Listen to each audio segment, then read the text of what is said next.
I love the anticipatory whoop. Gabby, can we have a big hand for Gabby? Yeah. We missed Gabby last year, and we're so glad to have her back. And their talk is going to be on tomorrow. That's right. Okay.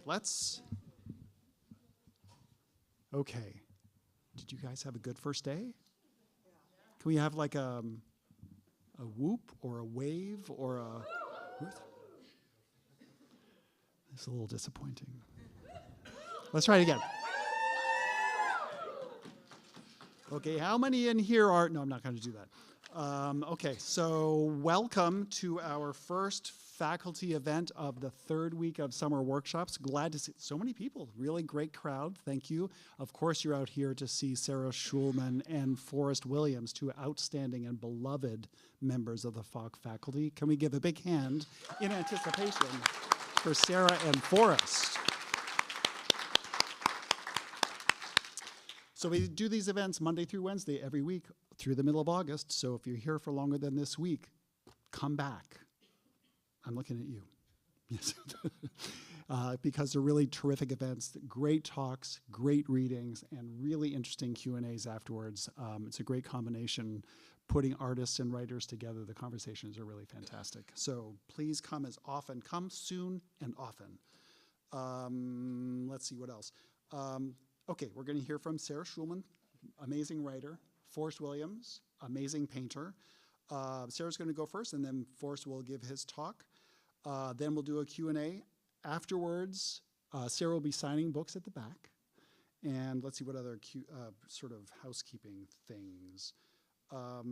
Books by other members of this year's faculty and other historic faculty and fellows and other people related, or you can find in the bookstore between the two halves of the gallery. Basically all the things that I said last night. Check out the exhibit. It's a really great exhibit curated by Matt Bollinger, a former FOC fellow. It's really wonderful work. Check it out. It'll be open after the talk. Let's see what else. Oh, great. I noticed, and I was honestly a little disappointed by the fact that the sign-up sheet in the lounge over there has no sign-ups. It's so. If you haven't signed up, which none of you have because there's no sign-ups, I encourage you to do so because you will be rewarded with a bath of embrace, of warmth and support when you get up here and read your work. It is the best home crowd advantage that you will ever have. If you're nervous about reading, use it. You'll be rewarded in spades. So please, after the event, run across and sign up for the Thursday night reading. Also, I'm personally very excited, and I know there are some others who are also very excited about our new t-shirt design. Maybe Sarah will hold up our t-shirt so you can see it. Isn't that awesome? Can I hear some more of that? Can we do another? Yeah, that's nice. Yeah, this is a design by our finance director's father that was our t-shirt like 10 years ago, so we brought it back. It's a retro t-shirt, and you know those are really cool, so get one. Sign up and get a t-shirt. That's your two homework from me. Okay, you want to stop listening to me. I want to give us a big shout out to East End Books, as always, for being our amazing partner. Jeff Peters, the owner of East End Books, is sitting at the back.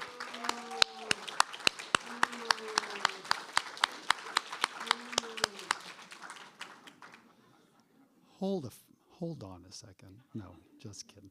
Anyway, we're grateful for Jeff and East End Books' partnership. He helps us keep supplied with all of our faculty's books all summer long. And also would like to show our appreciation to the Arts Foundation of Cape Cod and the Cape Cod 5 Foundation for supporting our public programming in the summer. Bathrooms are down the hall on the left. If you need a cushion, they're back there, and they really work, so don't be shy. There's no judgment. Jump up and get one if you want one. If you're in need of a assisted listening device, we have those at the back. Just ask Fatima or Sarah, and they can set you up with that. And finally, that thing that we always ask, please turn your cell phones to silent if you haven't already, because you don't want to be that person. And with that, I would like to invite one of Sarah's students to the stage to introduce Sarah. Please, Larissa Pahomov, can you please come up?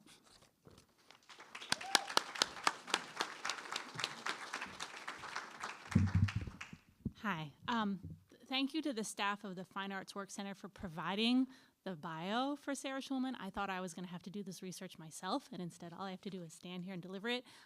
She is even more decorated and accomplished than I previously understood, so buckle your seatbelts, everybody. Sarah Schulman is a novelist, playwright, screenwriter, nonfiction writer, and AIDS historian. She is the author of 20 books, including novels in multiple genres: historical fiction, literary fiction, experimental work, detective novels, and speculative fiction. Schulman's books and plays have been translated into 13 languages. Her recent work includes Let the Record Show, A Political History of ACT UP, New York, 1987 to 1993, and the novels The Cosmopolitans and Maggie Terry. She has recently published articles and catalog essays on the artists Nan Goldin, Nicole Eisenman, and Alice Neel. Schulman is the recipient of many honors, including but not limited to a Lambda Literary Award, the Bill Whitehead Award for a lifetime contribution to LGBTQ publishing, a Guggenheim Fellowship in Playwriting, 2 American Library Book Association Book Awards, 3 New York Foundation for the Arts Fellowships, 9 residencies at the MacDowell Colony, and 5 residencies at Yaddo.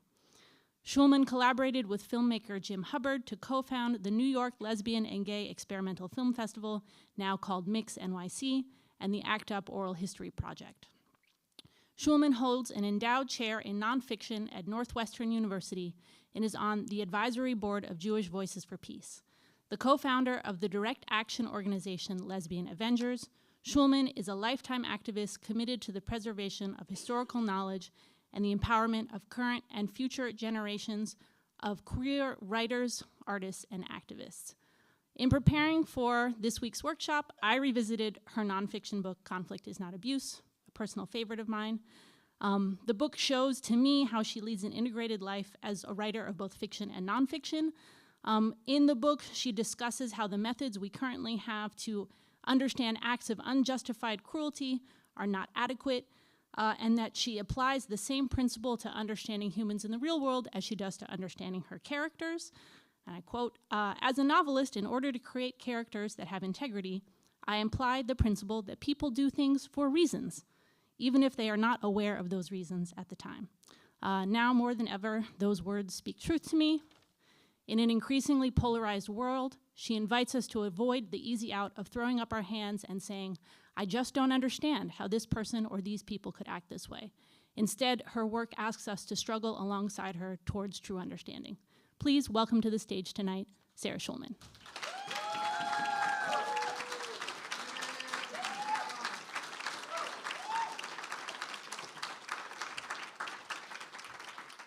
Yeah, I think we're okay. Thank you, everybody. Thanks to all my special friends who came tonight.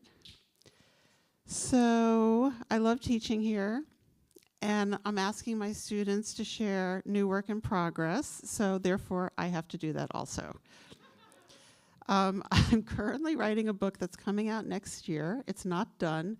This is my very first reading from that book, and I really want feedback. So during Q&A, please tell me what you don't like. Okay. Because as you know, conflict is my middle name. So the book is about the fantasy and necessity of solidarity. So I'm going to read the preface and a short chapter. Here we go. I had the good fortune to have dinner with the great American writer Vivian Gornick. After a fascinating conversation about her historic experiences of the American left and of second-wave feminism, Vivian asked me what I was working on, a book about solidarity. What are you saying about it? Well, it was early in the project and I hadn't found a summary sentence yet, but I just jumped in. Since solidarity is a relationship rooted in inequality, it is by definition fraught. And so, wait a minute, Vivian was confused. Inequality? Solidarity, she explained, is a relationship of equals joining together to create a powerful force for change. Suddenly, I realized how much my project reflected a different world than the traditional and perhaps original concept of people in similar conditions, workers, tenants, Black people defying segregated buses, women needing abortions, people with HIV, joining together to oppose and thereby transform the forces that oppress them. And of course, Vivian was right. Sometimes this horizontal unity is enough to move forward towards justice. After all, if people living in shared conditions can muster enough cooperation with each other, they often have the strength to better their lives. But in our age of globalized capital and its manifestations in government, in our country with a court system that defies the Constitution and a government that does not abide by its own stated values, in our time of a co-opted press and a class-stratified educational system accountable to congressional committees, the complex structures of illegitimate power are both entrenched and invisible. Starbucks workers can organize, but not if the Supreme Court undermines the National Labor Relations Board. University presidents, faculty, and students have academic freedom unless they speak out against mass murder. Black people can vote until they live in a state whose rulers use their power to obstruct them. Social control is consolidated into fewer and fewer hands. Counterculture, where the imagination of freedom is conjured, now must hide from marketing, branding, and monetization to influence the center from the margins. By holding solid control of public discourse and relying on police violence, separation by rumor, and media-fueled denigration, the machinery of dominance can make it impossible for the afflicted to win justice on their own steam. At that point, the collaboration and fellowship of others becomes necessary to create more justice for all. That is the idea of solidarity that I engage in this book. Recognition of injustice against others by bystanders and conflicted perpetrators, followed by creative and risk-taking acts of correction to the vast differences in comfort and safety among us, creates the people power necessary to reach the tipping point that transforms lives and in the most extreme conditions actually saves lives. Okay, I think that's enough of that. I'm gonna move on to something else. Isn't that weird? I don't know. I'm nervous. Okay.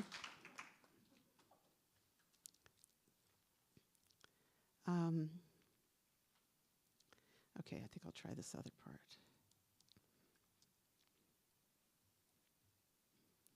Zone of interest. I'm reading my Twitter, officially now called X. I have two frantic feeds that don't know each other exist.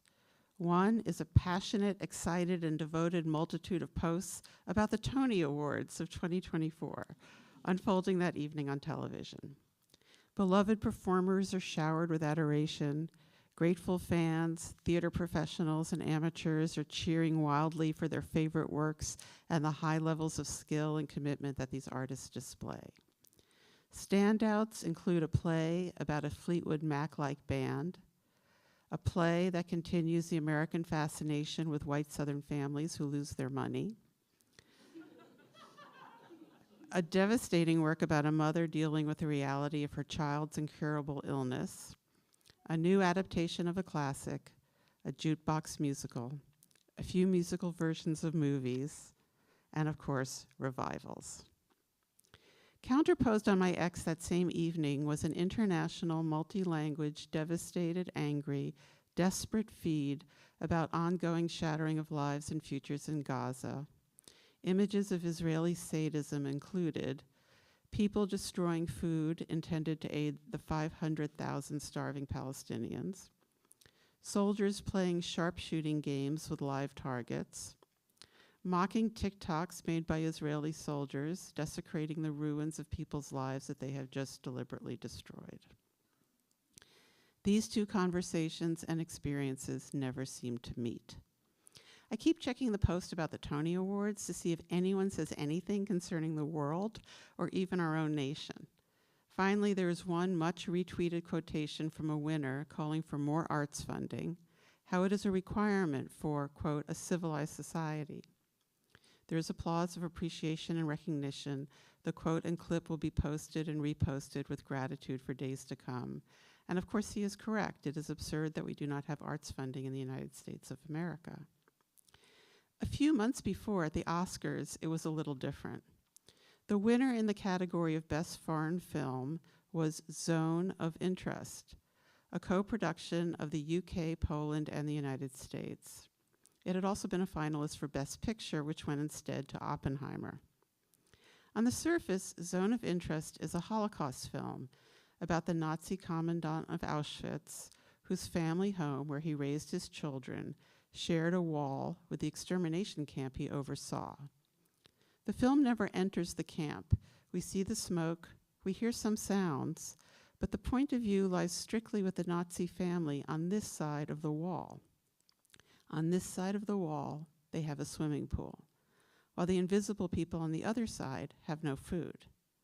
The people on this side have luxury items, healthy, opulent meals. They give their children expensive presents. They tuck those children in and read them stories. Their servants clean their homes and change their sheets. We never see the others, but we know they are being exterminated. Had Zone of Interest only functioned on the level of this story I just described, it would have been an exquisitely executed retread of information we already know and are in some ways comfortably familiar with. But there is a unique experience to watching Zone of Interest, that wall. After a while, as we watch the film, the past and present resonate and then begin to merge. But all the transformation takes place inside us, the viewers. The film's narrative stays in the past, but its meaning engulfs the present. That wall becomes the Israeli separation wall, where one side fills swimming pools, while on the other side villages have no water. One side controls the other, while tucking their children in to sleep in comfortable beds, and now that side is eliminating the other. The winner, director and writer Jonathan Glazer, then takes this moment of personal recognition and almost trembling, not with happiness, but with fear, makes the following statement, quote, "All our choices were made to reflect and confront us in the present. Not to say, look what they did then, but rather to say, look what we do now. Our film shows where dehumanization leads at its worst. It's shaped all of our past and present. Right now we stand here as men who refute their Jewishness and the Holocaust being hijacked by an occupation which has led to conflict for so many innocent people. Whether the victims of October," he paused, "whether the victims of October the 7th in Israel or the ongoing attack on Gaza, all of the victims of this dehumanization, how do we resist?" In many ways, this is a modest statement that the intense violence, murder, and cultural destruction that Jews experienced historically by Nazis produced the violence against Palestinians that Israel is committing today. This is a well-known interpretation of the cycle of violence, a frequent explanation of the current cataclysm that equates Israeli and Palestinian suffering. Glazer's work had already made this statement. He wasn't coming to the stage like many predecessors, winning for a repetitive, familiar content, and then awkwardly squeezing in some unrelated political comment after thanking their agents. But I wondered if the people in the film industry who voted for him fully realized what the film was actually about, how intentional the dual meaning that he confirmed in his acceptance speech clearly was. I wonder how many of them thought it was only about the victimization of the Jews and not also about the victimization by us. I wondered if there were people out there who thought that Zone of Interest was a sensitive, gorgeous, searing film only about bad Nazis and poor us. Of course, he had to be punished for being one of the few public figures to say the simple truth on American television, the truth that the entertainment and media industries had so studiously avoided that it sounded strange. That was March 10th, 2024. By March 18th, over 1,000 Jewish, quote, creatives and professionals signed their names onto a public denunciation of Jonathan Glazer's words. If you want to look it up, it's called 1,000 Hollywood Jews Against Jonathan Glazer. No one had denounced it before he won the Oscar. Either they hadn't seen it or they had not understood it. Signers included very powerful and very famous actors, executives, directors, producers, and agents. They wrote, quote, "The use of words like occupation to describe an indigenous Jewish people defending a homeland that dates back thousands of years and has been recognized as a state by the United Nations distorts history," end quote. The United Nations does recognize the state of Israel, and it also recognizes that Israel has occupied Palestinian land. To quote from the United Nations official document, The Question of Palestine, quote, "In the 1967 war, Israel occupied these territories, Gaza Strip and West Bank, including East Jerusalem, which was subsequently annexed by Israel." 10 days after this letter was published on May 28th, the state of Palestine was also recognized by the vast majority of states of the United Nations. I was surprised that so many powerful and intelligent people's first objection was to Glazer stating the globally recognized and simple fact that Israel has militarily occupied land where Palestinians currently live and or formerly lived before they were displaced. Whether you count that from the creation of the Jewish state in 1948, or if you date that from the military occupation of land in the War of 1967, it is irrefutable that Palestinians' lives are controlled by Israel and they are occupied. I would have expected the signers to justify that occupation, but not to claim that it doesn't exist. This was so weird. Equally peculiar is that so many worldly and in many cases secular people would use biblical justification for Jewish dominance of land that is inhabited by more than one people. Yes, it's certainly true that there have been Arab Jews coexisting with Arab Muslims, Arab Christians, and Druze throughout different empires and collective histories. For Jews were an integrated part of the Arab world before the current created false binary of Jews versus Arabs, since 40% of Jews in Israel are of Arab origin, from a range of nations including Iraq, Yemen, Egypt, Morocco, and Palestine. And so Arab Jews were among the range of peoples indigenous to the region. But for over 1,000 people of significant roles in the corporate creation of American arts and entertainment, to think that Jews are the only indigenous people to that area, or that European Jews like me are indigenous to the Middle East, simply doesn't make any sense. The letter further stated that these 1,000 Jews believe that Glazer's statement, quote, "gave credence to the modern blood libel that fuels a growing anti-Jewish hatred around the world, in the United States and in Hollywood," end quote. Blood libel is an anti-Semitic claim originating in the Middle Ages, falsely accusing Jews of vampirishly using the blood of Christian children to make Passover matzah. It is pretty crazy that so many people were willing to sign onto a letter interpreting Glazer's call for an end to using the Holocaust to justify murdering Palestinians as the same as him saying that Jews kill Christian children to make matzah. Medieval Jews, who were a vulnerable and often blamed minority, did not kill Christian children. But the 1,000 signers are betraying an unconscious association because Israelis with American money are killing children daily and in large numbers. Save the Children estimates that 20,000 Gazan children have been killed by Israel since October 2023. It is possible that Israel murdering children is contributing to anti-Jewish feelings, quote, around the world in the United States and in Hollywood, end quote, and that this is growing. As long as the military and social policies of the State of Israel are seen as equivalent to world Jewry, Jews who do not live in Israel, and this will continue to be the case. So the people who keep insisting that criticizing Israel equals anti-Semitism are feeding this conflation. I'm sitting in LA across the table from an old friend I love and respect. She is smart, kind, hardworking. From a modest Jewish background, she has earned millions of dollars working in corporate television. She is so upset about Israel's violence in Gaza. She's devastated. She looks around to make sure no one in the restaurant can hear her criticize Israel. She won't sign anything. She won't say anything in public. It could hurt her professionally. This is a common response that I have heard from many people I consider to be friends. They are afraid to say what they believe to be true because of the 1,000 people who signed their names and the thousands more who didn't sign but feel the same way.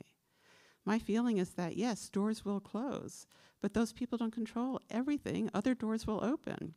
In some strange way, my silent friends believe the myth that Jews control all the entertainment industries. And I, on the other hand, do not believe that. I mean, let's face it. If my friend was correct, you would not be reading this book right now and wouldn't have been published by Penguin Random House. It takes until April 5th to gather 500 signatures to a new document, carefully and specifically titled, Jewish Creatives Supporting Jonathan Glazer's Oscars Speech. Quote, "We honor the Holocaust by saying, never again for anyone. We should be able to name Israel's apartheid and occupation, both recognized by leading human rights organizations as such, without being accused of rewriting history." Comparable to its predecessor, these signers are also composers, actors, writers, producers, showrunners, and also members of the Israeli film industry. The names include Deborah Winger, Todd Haynes, Chloe Feynman, Elliot Gould, Joaquin Phoenix, Joel Cohn, Hari Neff, Tom Stoppard, James Seamus, Mike Lee, Ira Sachs, Tavi Gevinson, Wallace Shawn, Emma Seligman, Lola Kirk, Ilana Glazer, Abby Jacobson, Annie Baker, Molly Crabapple, Deborah Eisenberg, Nicole Eisenman, Naomi Foner, Noah Galvin, Sam Gold, Nan Goldin, Michael Greif, Miranda July, Naomi Klein, Jonathan Latham, Kyle Lukoff, Alan Menken, Benjamin Moser, Lorraine Newman, Francine Prose, Jeff Price, Mark Rappaport, Jacqueline Rose, Jane Schoenbrunn, Amy Silman, Jillian Slovo, Morgan Spector, Matilda Bernstein-Sycamore, Lynn Tillman, and many others, and me. Thank you.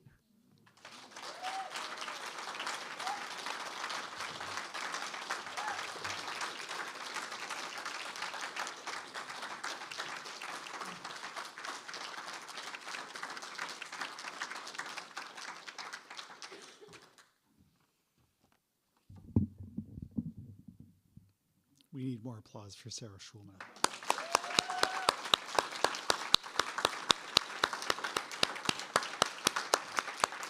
Thank you. Thank you. Whew, goosebumps.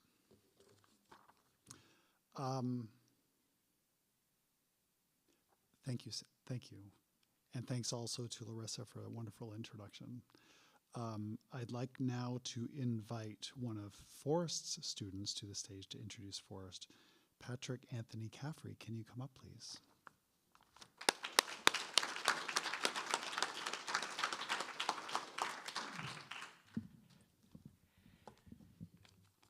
Forrest is a representative painter. He paints figures. He started his life in North Carolina, and I was very surprised to read that he ended up for a period of time in Edinburgh, which must have been quite a shock for him. What a change. After taking his degree in English, he then took an MFA in the New York Academy of Art and has exhibited in many cities across the United States and also in Canada. Introducing him today is made very easy because there is a wonderful quote that was given me from the Provincetown Independent. and I'd love to know the person who wrote this, because they really understand his work. Williams' narratives are as much about inner space as they are about exterior worlds. The male figures, nude, clothed, are like psychological journeymen, anonymous ciphers about no one and everyone. Beautifully painted, the theatrical tableau of imaginary worlds reside in isolation, connection, and disconnection. In many respects, that's exactly what attracted me to take his course. Also, a recommendation from a very good friend was a help. But really, when you look at the images that Forrest creates, it makes me stop and ask questions. And as well, the object that he has created asks me questions. And that's a remarkable feat during a time when we promiscuously generate images. So without further ado, I give you Forrest Williams.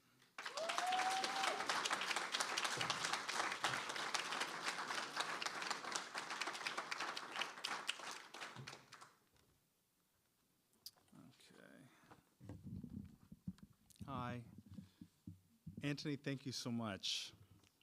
I really don't need to do much more. And I just want to say that Sarah is one tough act to follow. I wish I'd gone first. Wonderful. So let's see here. Let me get myself together. I want to thank the Fine Arts Work Center, by the way, for including me and giving me this opportunity. If anyone here has heard some of this before, I've spoken here before, you can slip out now. You'll be hearing a lot of the same stuff. I like to start, let's see, let me get an image on here. Which way does this go? Okay. I like to start with an Edward Hopper quote. If you could say it in words, there would be no reason to paint. And I start with this because I do believe that there's some truth to it. And also, secondly, it just lets me off the hook from actually saying anything interesting or worthwhile for the next 20 minutes. So I'll just show you some images, talk a little bit, and kind of talk about where I'm coming from and that sort of thing. So I guess more than anything, I'm just trying to get across a feeling with my work. A point of view about how I see the world as I move through it. And often I try to do that in as economical a way as possible. It doesn't always work that way. And what interests me a lot is this place of tension between the containment and the expression of feeling. That in-between place, and the challenge is how to portray that visually, that idea. I think of my paintings as stages, like a place where a drama plays out, like a stage, a proscenium with a character, a figure moving through, and not as a real place or a real person. This is more like an inner world, an interior world. The quote that Anthony read, I thought, a lot better than I could put it, and I appreciated that.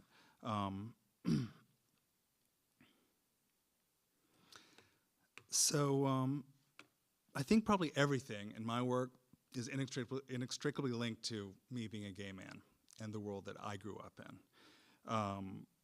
It's just a fundamental. And it's sort of built on this idea, again, of the containment of feeling, holding things in, not revealing too much. There's a Justin Vivian Bond, if you know Justin Vivian Bond, quote that I liked. They said, "I feel that I was taught to doubt myself as a queer person." And it resonated with me because I think it's kind of a built-in thing, or at least in my life, it was. So really, a lot of my work has ended up being about consciousness or self-consciousness, self-awareness, somehow trying to convey that idea of selfhood or self-awareness in a world which is separate, trying to convey that visually. Now, whether I succeed at that is another question entirely, but that's sort of the project. So this is not a very good painting. It's a long time ago. I was young. But the reason I'm showing it is because I think it's sort of where I come from as far as being grounded in some kind of classical roots. And I call this painting Annunciation, which is a well-known classical motif. And I think what the young me was going for was, with that subject, kind of that staged, self-conscious quality of an Annunciation, which is this very quiet, passive-seeming two-character moment, but where what's actually going on is something that involves very deep feeling, a revelation, and that revelation is a burden.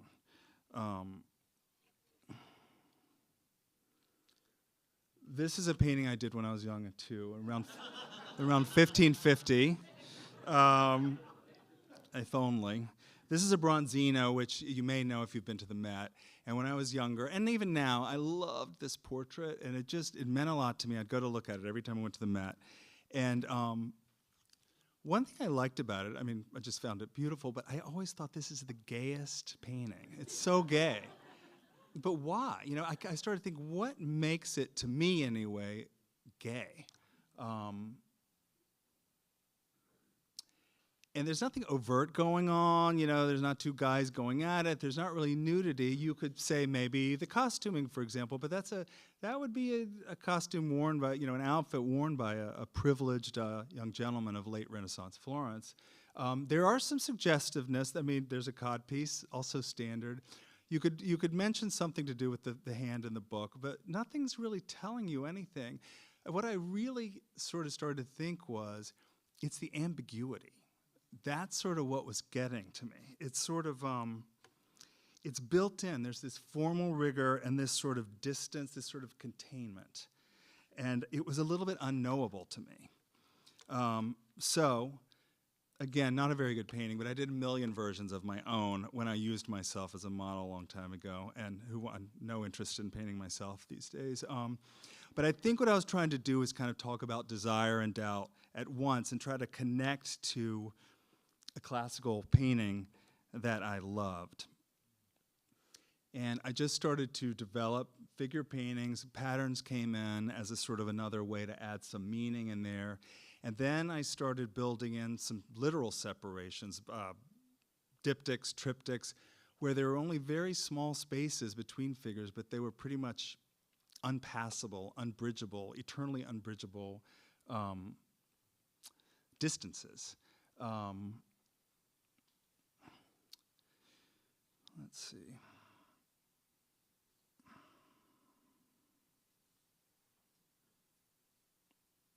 And I started to work on a series of bar paintings. And sort of what I'm getting at here is I was interested in modernism, I was interested in shapes, arrangement of things, color, but I was also interested in the figure and trying to kind of marry those things. And this painting is called Blue Bar. It is a diptych. There's a 1/4 inch between the two parts of the painting. So again, a built-in distance, and then also formally just painting a simple blue bar as a shape. It could also have some meaning as well. This is called Red Bar. And kind of continuing on this theme of trying to kind of find a scaffolding for the figures. I'd been looking at a lot of Ralph Eugene Meatyard photos of people on porches, and I loved them. And growing up in the South, I was familiar with porches. I mean, everyone's familiar. But what's interesting to me about a porch is it's kind of this in-between space. It's neither inside or outside. It's sort of a transitional space.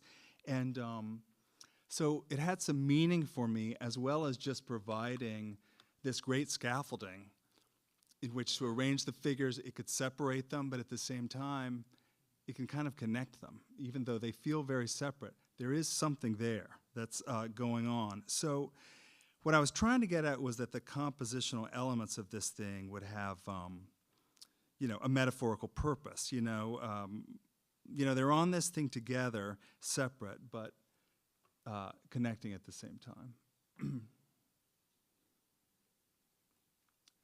And then a little bit of an outside world started to creep in, and I am interested a lot in what's going on just outside the painting or off on the edge. And a tree coming in became sort of another character and a sign of another world out there. This is called Back Porch. So it's sort of a third character all of a sudden.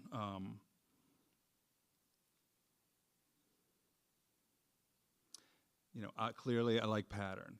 And this, there was a show at the Center, the Center now was called the Gay and Lesbian Center, it's just the Center in New York City. And they gave everyone a space in which to make a work, and my space was under the stairwell, which is why it's cut off. And I thought, what am I going to do with this space? And I wanted to make sense in the space, to echo the space, to have some directional quality. And I had been wanting to paint arrows, and I thought, well, this is perfect to sort of formally fit with this space. And what it sort of became, this grid of arrows, was yet again another scaffolding in which to sort of place these figures.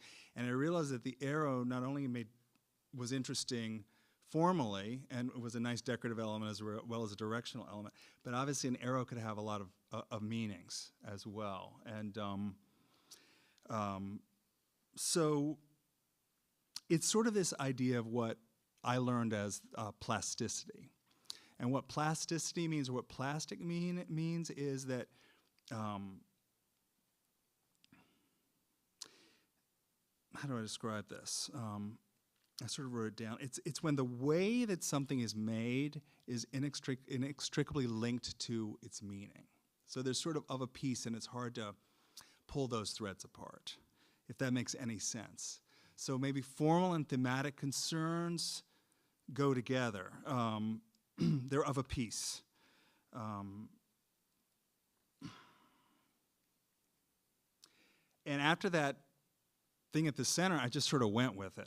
Once you have a little motif going or something going, you can kind of just hit the road with it, and you kind of find your way along, and and you can sort of do all kinds of things with it. These are patterns. I love patterns. These are teacup and teapot designs from a book of English design and pattern that I loved. And these are from the 18th century. I said this before, I'm continuing with the gay theme, someone looking at pictures of teapot patterns. But regardless, I really loved them, and I wanted to paint them, and so I'm going to give you an example. The one in the upper right, it's numbered 429. They're all numbered. And I thought, well, I'd just like to paint this, so I did this very large painting. I changed the colors. And again, a world for the figures that was sort of an alien world, this world of pattern, and a distancing world, and yet at the same time, I felt there's something connecting them, built into the actual work itself. And I wanted to read you a quote, which some may disagree with, you writers in there, or any of you, by a writer named Lynn Freed, and this is about fiction. But it struck me, and I thought it seemed to apply to what I do, and maybe what a lot of artists do, whether you'd be a composer, or make a dance piece, or write a story, or make a painting. She writes, "Fiction does not come out of ideas. The sources of fiction are myriad and complex. A character in a situation, a phrase, a scene, a setting, a smell, anything at all but an idea attached to an intention." Now, this is kind of a weird one to kind of process, and it's up for debate, for sure. But for me, it resonated because a big idea like, disconnection, a sense of isolation, longing, unbridgeable distances between men. I mean, how am I going to make a painting of that? What is the place between containing and expressing emotion? So you kind of need a way in, and for me, a teacup pattern or an arrow can kind of be the specific formal thing that then kind of funnels the ideas, if that makes any sense. I'm not that articulate about this stuff, but I hope you kind of get the idea. This is called Garden. Let's see if I can find where I am. And on this note of how I'm sort of thinking of things, another Hopper quote, he said, "The answer lies in the painting itself." Here we go. Again, the trees were coming in and out, as you see in the last thing, and I just had been going upstate a lot at the time, and I just decided I wanted to go into this whole autumnal world of outdoors and upstate, and it's still very much like a staged thing, sort of a proscenium. This for me it's called Conclave, and it was almost like a medieval morality play. It was sort of, I wanted to feel archetypal and strange, and the masks came in because obviously masks have to do with identity and what's hidden and what's revealed, and they're a little scary, and they make you unknowable. Let's see, find where I am. So I almost thought, I put a border on this one because I almost thought of them as like a fairy tale book illustration or something, that kind of menace of people in the woods and masks and not really knowing what's going on. I have ideas in my head about what's going on, but kind of P-Town. I moved from the woods out into the wide open of P-Town, and really I'd been looking at a lot of George Stubbs, who's a British equestrian painter, but paints these wide open spaces of heaths and open spaces where horses would be raced, and there's all these little outbuildings where maybe grooming is done, or hay is stored, or shoeing, or that sort of thing. And I wanted to make these wide open spaces. That's a lighthouse on the left, by the way, that sort of shape. This actually Run, who posed for this the whole time we were working, he was like, "What am I doing? What am I supposed to be doing here?" And it's called Sentinel, and like a waiting painting. So we decided he was out waiting for his pot delivery out on the. So again, arranged figures in this wide open space with some buildings that were recognizable or might be recognizable to you as Provincetown, and some that are George Stubbs outbuildings that I just wanted to paint. I mean, that could be Wood End Lighthouse out there, but there's no, 18th century Yorkshire outbuilding to take care of horses out there, but that's just sort of how this one went.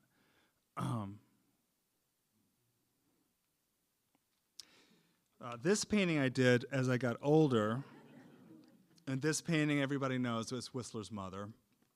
And the thing about this painting is that it's not called Whistler's Mother, and some of you probably know that. It's called Arrangement in Gray and Black #1, which is kind of a crazy title, for a painting that has your mother, this fundamental thing, But I thought this was a way into how artists sort of think, because you got to have a way to construct this thing, that you're going to do. And when you look at this, I'm just going to step away. If you just look at the distance between her rear and her knee, it's insane. And if she stood up, she would just be this giantess. It's kind of this kooky painting. And so I just did a little grid here where, ignore the white line, that's from a fold in the paper. Where the curtain flares out, the center straight line, I drew it down. I don't know if you can see it. There's a lot of light in this room.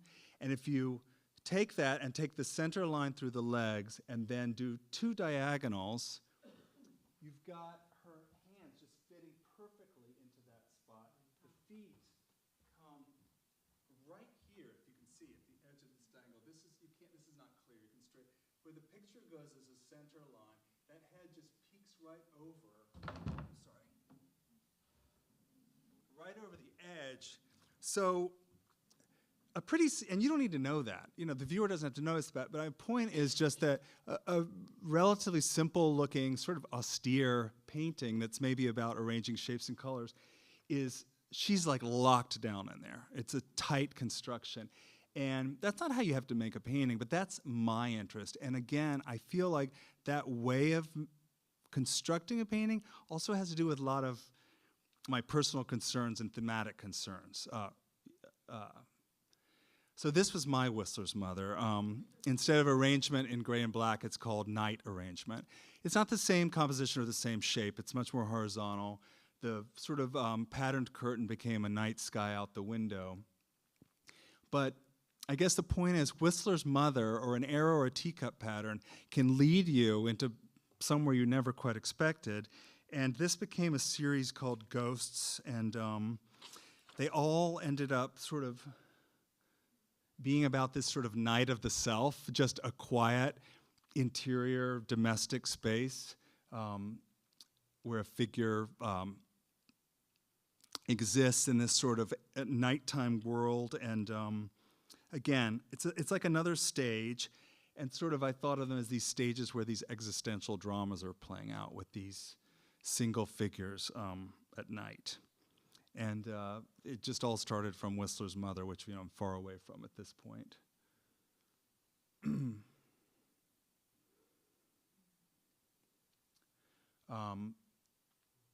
This is getting boring, talking about inspirations, but I really wanted to paint a tub. I saw a picture of a tub that was like an acid green.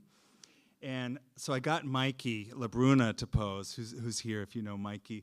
And he was going to be in the tub, and we thought, well, wait, I just had him on two stools, with his, on a stool with his arms on two stools, and obviously the edge of the tub was better. And it started to become about, instead of my side-to-side thing, going back to front and trying to work in that way. And I sort of wrote what it's basically two people together, but in completely different worlds.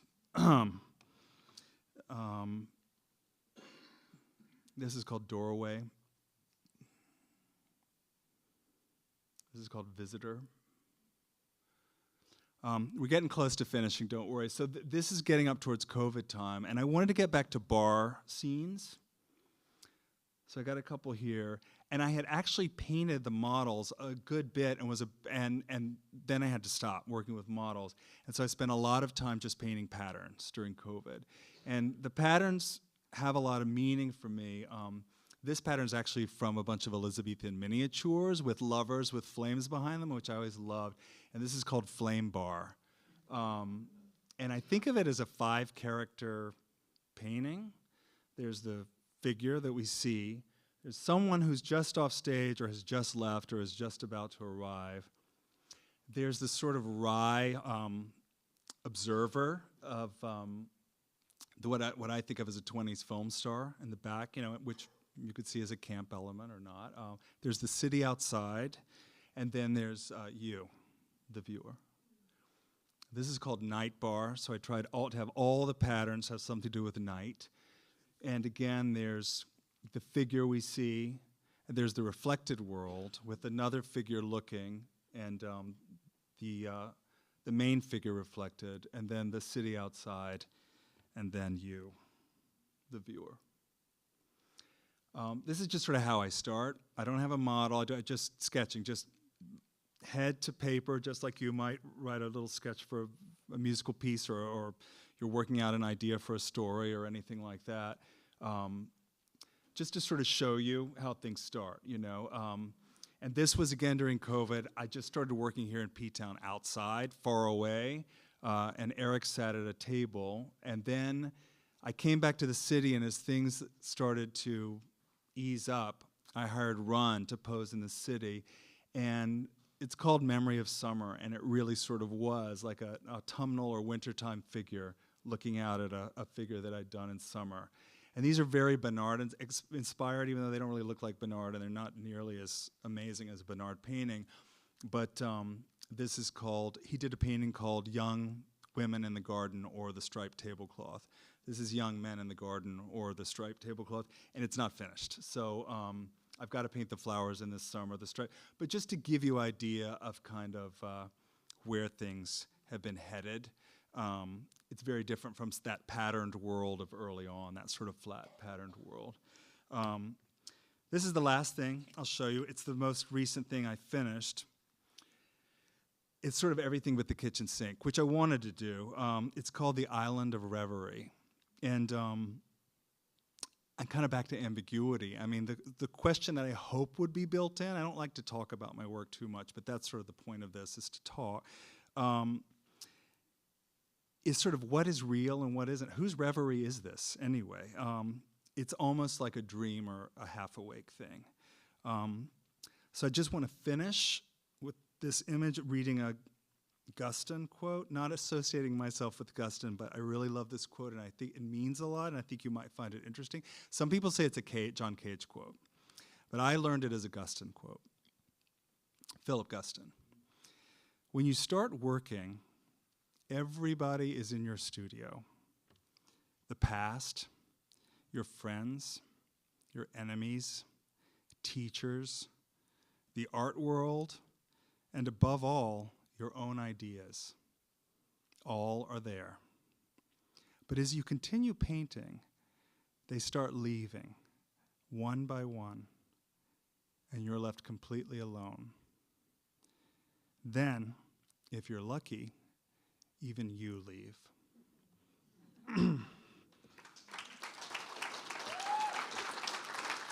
Thanks. Thank you.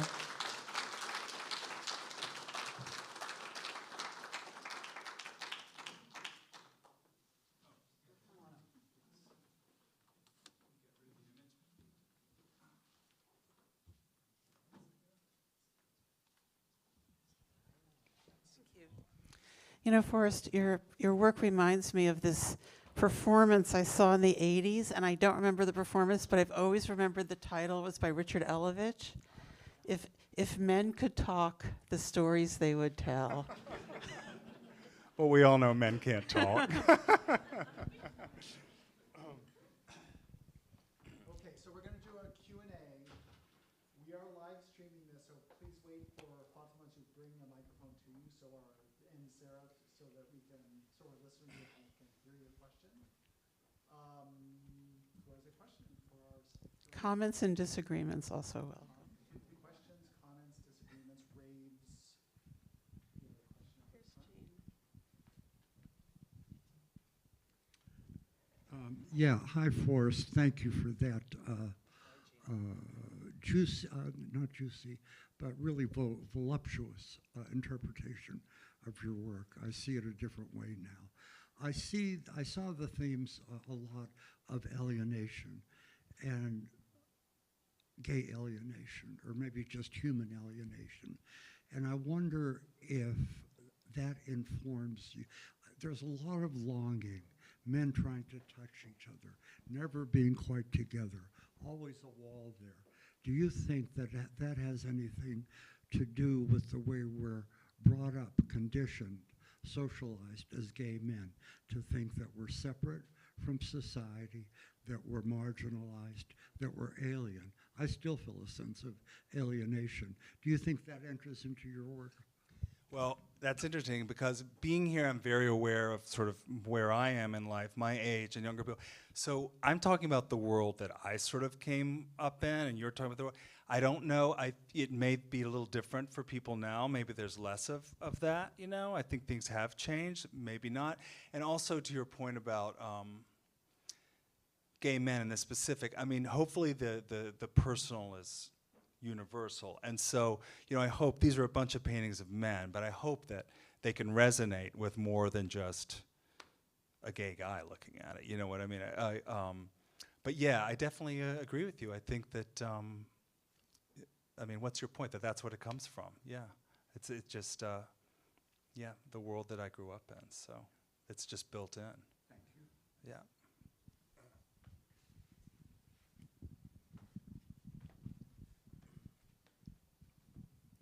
When looking at your portraiture, I can definitely see that the influence of that Renaissance portraiture.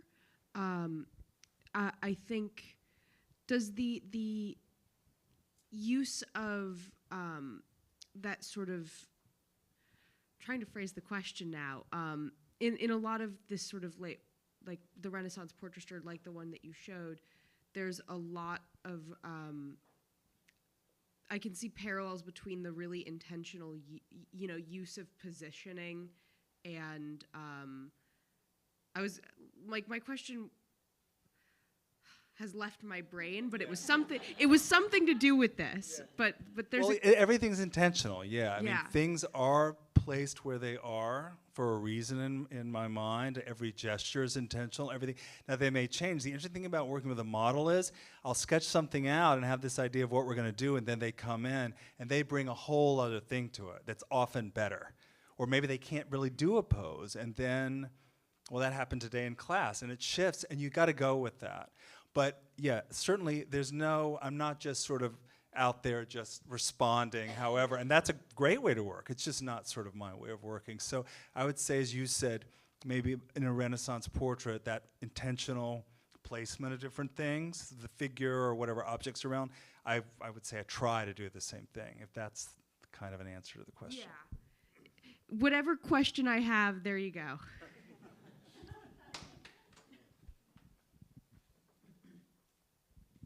So Sarah, I'm not exactly sure where you ended up in that dichotomous notion of solidarity so I suppose we have to wait to read the book, but I guess I'm wondering, particularly in terms of solidarity as it is across power, aligning across difference in power as opposed to internal and building capacity. Like, where do you think of the current world order at the moment then? Like, take this last week or take our elections, or how do you think about the opportunity, or take more what's going on with rural America, and then we distinguish ourselves from it even when some of us came from rural America, you know?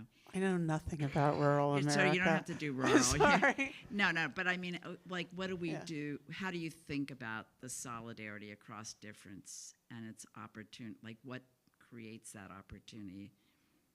Because if we just do it among ourselves, it's not enough. Okay. Let me say, I've never answered any questions about this material, so I just have to Okay, you think, what can- creates you the can reject. opportunity? You know, I have to think about that. I don't have an answer for that, and that's a very important question. I mean, in the moment, you know, tens of millions of people around the world are showing solidarity with Palestine. I mean, it's a global grassroots movement. It's not the men who run the world, it's the people. And it's everywhere. It's everywhere you go. It's at the Olympics. It was at Gay Pride. Everywhere you go, there are protests about Palestine. Nobody wants this war. Nobody. All polls show that Americans don't want it. Even Biden's staff did a demonstration for ceasefire in front of the White House. So, you know, that's people power. And the idea is that eventually you come to the tipping point, and then there's a paradigm shift. And those of us who are in the AIDS activist movement know that experience where it's just like devastating, devastating, devastating, and then there's a tipping point, you know, and that's, but the brutality is, you know, more people have been killed in Palestine or since October than in the first 5 years of the AIDS crisis, actually. Yeah.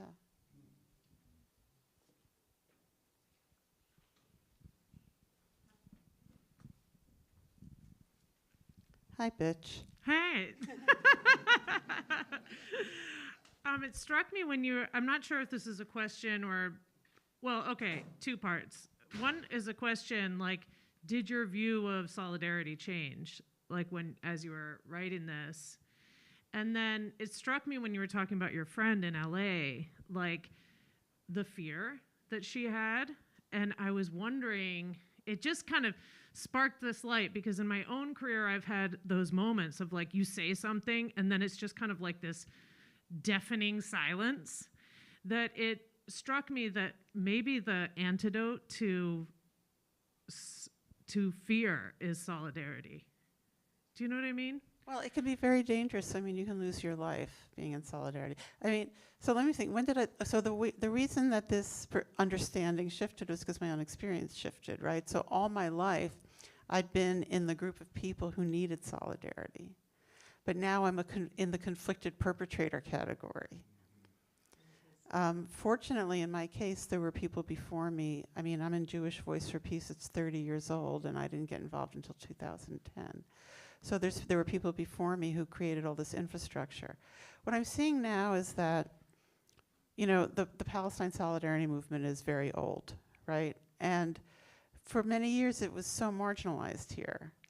But people were creating organizations like Students for Justice in Palestine is 30 years old. They were writing books like, you know, all this stuff. And yeah, so they were creating the ideas. People weren't accessing it. Now that people need it, all that infrastructure is there. I mean, over 300 campus Gaza encampments, more than 3,000 students have been arrested. What is their demand? Divestment of the boycott, divestment, sanctions movement. BDS was like an ultra-left marginal demand. Now it's the common parlance of youth politics in the United States. But all that work had to be done. So sometimes when you're doing that politics of repetition, you feel like it's futile. But actually now you can see that it does, you know, it helps people when the zeitgeist is there. Hi, this is Hi, a question Tim. actually starts with Sarah, but also draws you in for us. So Sarah, I was sort of jarred at the very beginning anecdote about this idea of solidarity as among between people with shared struggles or equals, and use both of those terms. But then this idea that somehow asymmetry or inequality is actually a location potentially for solidarity.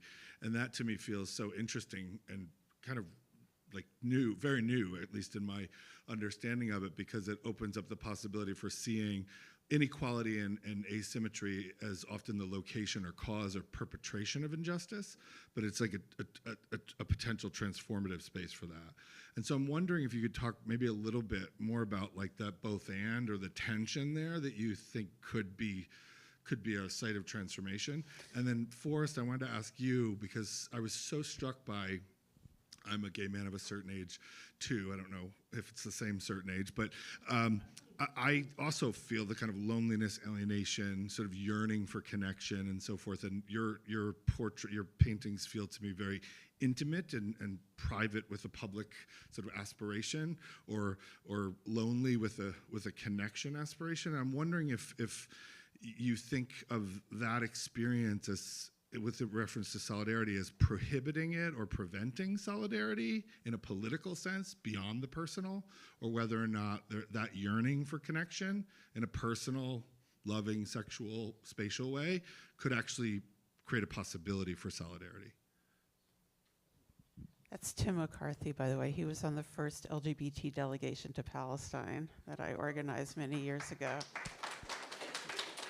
I just think that as I said in my opening, global corporate power is so consolidated that it's very hard for oppressed communities to, it's not impossible, but it's hard to get over them by yourself. So that's why I think that this cross-privileged solidarity is a necessity of this moment. But I also address the fantasy of it, because it's of the inequality, it's not going to be clean and heroic and perfect. It's going to be very, very fraught and filled with problems. And so we have to understand that so that we can try it. If we think that it's going to be heroic, then we're not going to try it because, you know, everyone's afraid. So in my book, I look at all these different kinds of solidarities and all these weird people. Jean Genet was the first openly queer person in solidarity with Palestine. You know, Arafat gave him a pass to visit Palestine. I mean, and why was he so progressive? He visited the refugee camps in Lebanon, but you know, he was sexually attracted to Arab men, right? That's a lot of his interest. And so your motive doesn't have to be clean. It doesn't really matter. What matters is the outcome. Are the people that you're reaching toward, does it make a difference to them?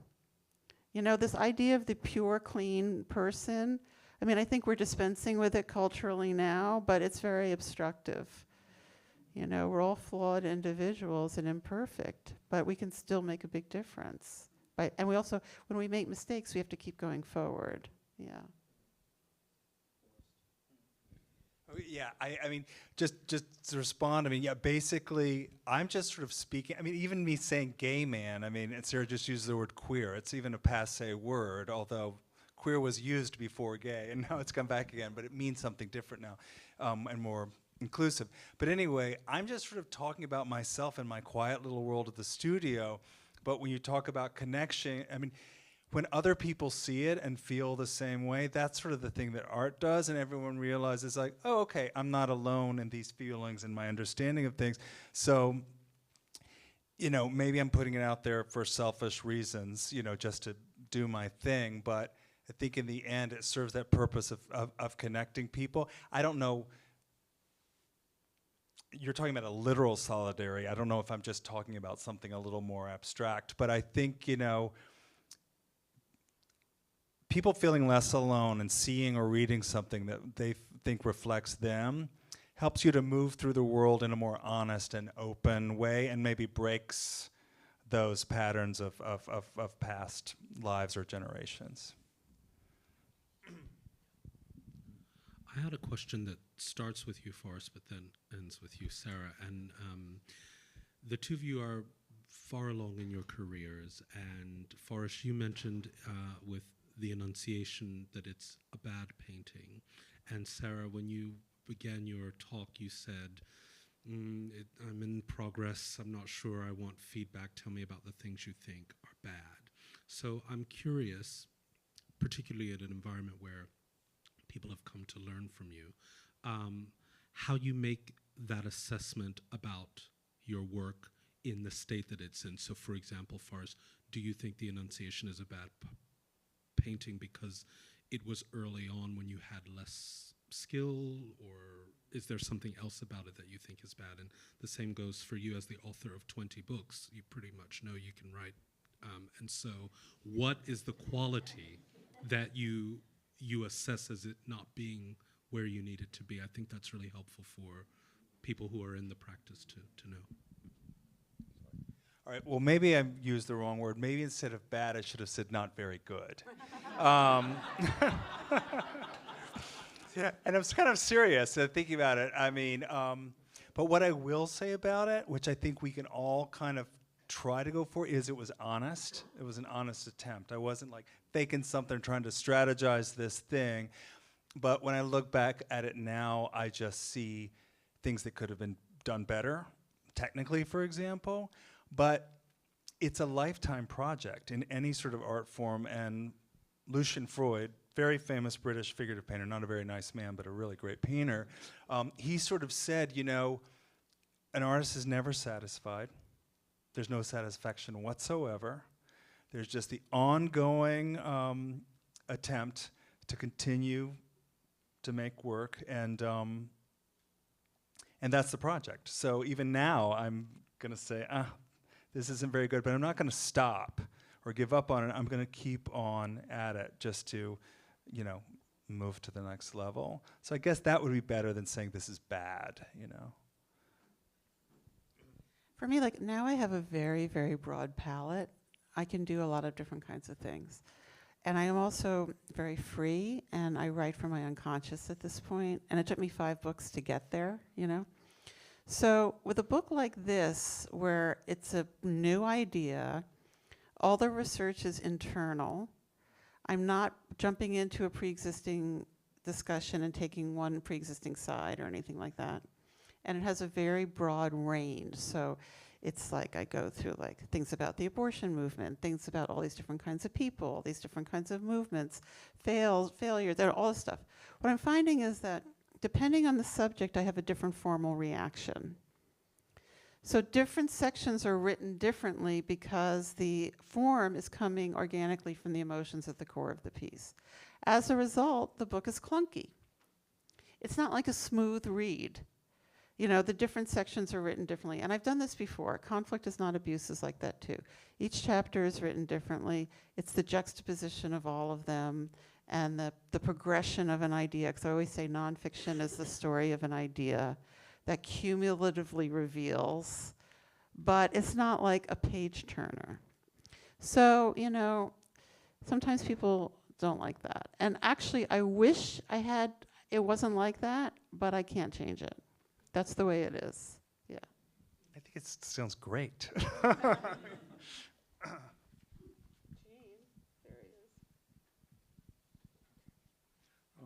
Thank you. Yeah, I see the two of you, your work. Themes that occur to me are alienation and censorship. And in your work, Forrest, I see, again, the yearning of trying to connect, even though both men, presumably homosexual, are separated. We're just not able to connect because we've been conditioned, certainly in my generation, to think that our relationships are not as legitimate as a hetero couple who has children. And I've always felt that sense. And there's censorship involved too. I think, I'm not sure if your work is acceptable in the broad society because it concerns men on men subject, you know. And then Sarah, your work is so important in the sense that there has been so much censorship around just the subject of Israel-Palestine. Just to bring it up is like the third rail of any kind of Thanksgiving dinner discussion. You know, it's like talking about Trump and evangelists.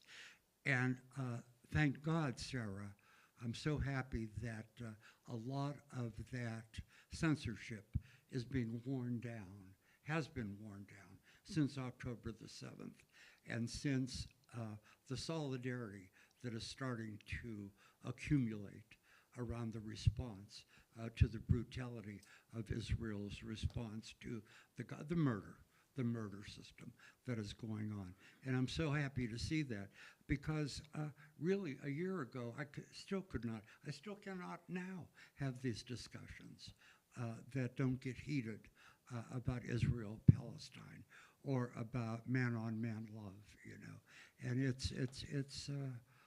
it's almost like there are restrictions on our freedom of speech about these issues.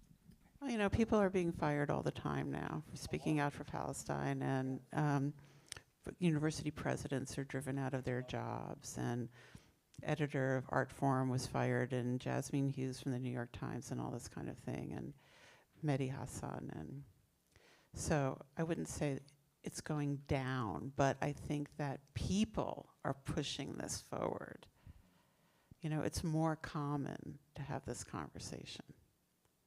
But my first book about Israel was published in 2012. It's called Israel, Palestine, and the Queer International.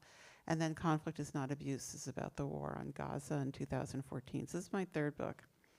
And this one is being published by a big publisher, and the others weren't. So, I think that it's interesting because publishing is really different than Hollywood for a lot of really interesting reasons. And I think publishing, first of all, people get paid a lot less who work in publishing. They get like academic salaries. And I think that they really believe, whether we think this is accurate or not, that books do have social responsibility, where a lot of really corporate entertainment is really just repetition of banality. And if you're living in a world where your job is to repeat banality and then be told it's good, it does affect your moral compass. Seriously. So I think that you're going to see more and more books being published that are, you know, aggressive on this subject.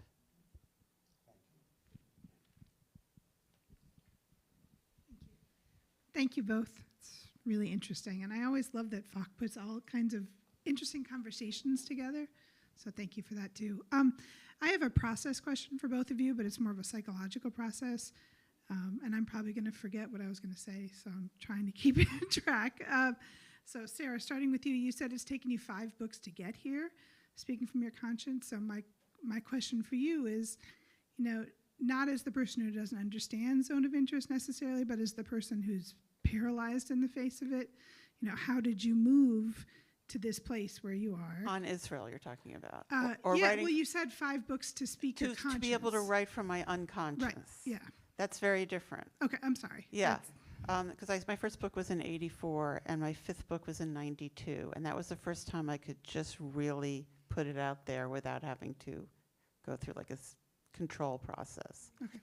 But how I got to this Can Israel, I'm going to forget my other question for Forrest. I'm sorry.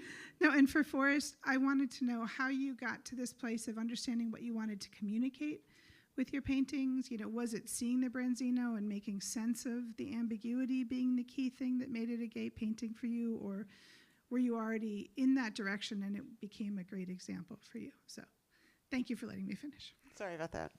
So I wrote a book called Ties That Bind, Familial Homophobia and Its Consequences. And it took me 10 years to get it published. And then in 2009, I was invited to Tel Aviv University to talk about homophobia in the Jewish family. And I, of course, wanted to go.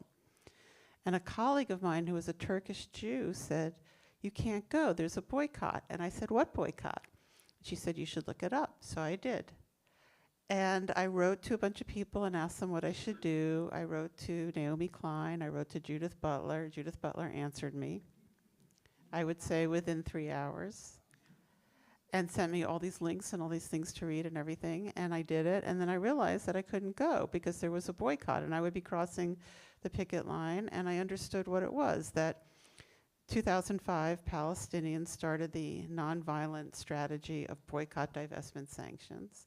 And as an international, it was my job to carry it out.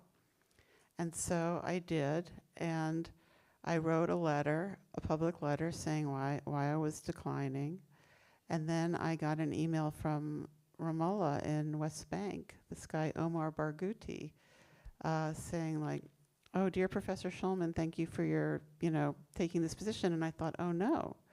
Because I don't know if he's homophobic or not, because I had remembered the left in Cuba, right?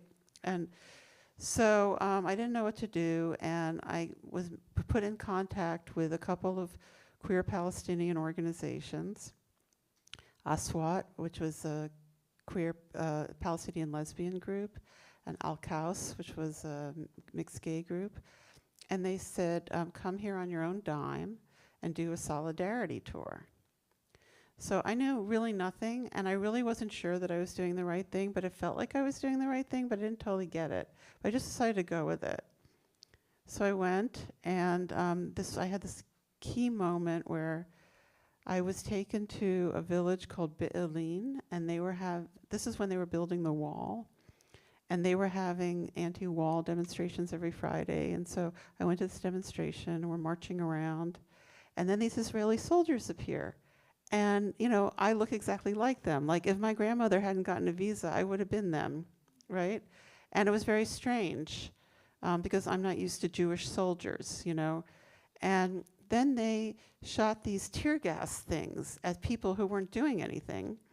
And the people there took out these cut onions from their pockets and put them over their noses to counteract the nerve consequences of this tear gas, which makes you feel like you're being strangled. And I had this moment, it was like in The Exorcist where her head spins around, and suddenly like my definition of we changed from me and those soldiers who looked like me and my whole family to these people who I'd been marching around with who had defended themselves with onions. And that was the beginning of it. And it's been like since then, it's 15 years. So that's how it happened.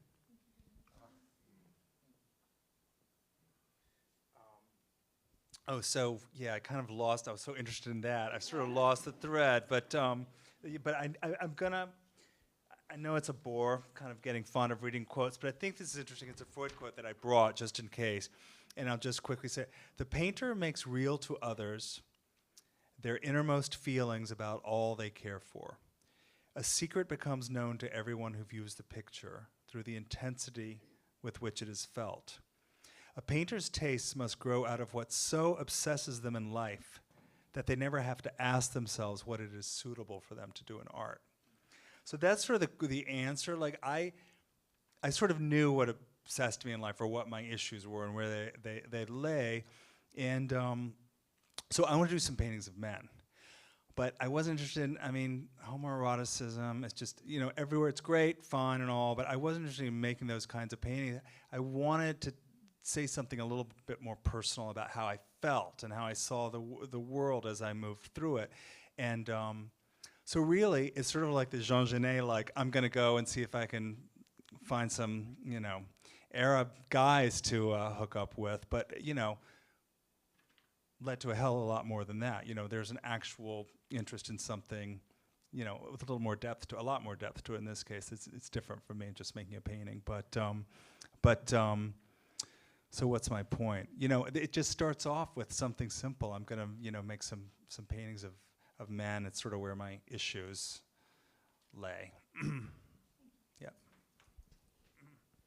Let's have another big round of applause for Sarah Schulman and Forrest Williams. Really great.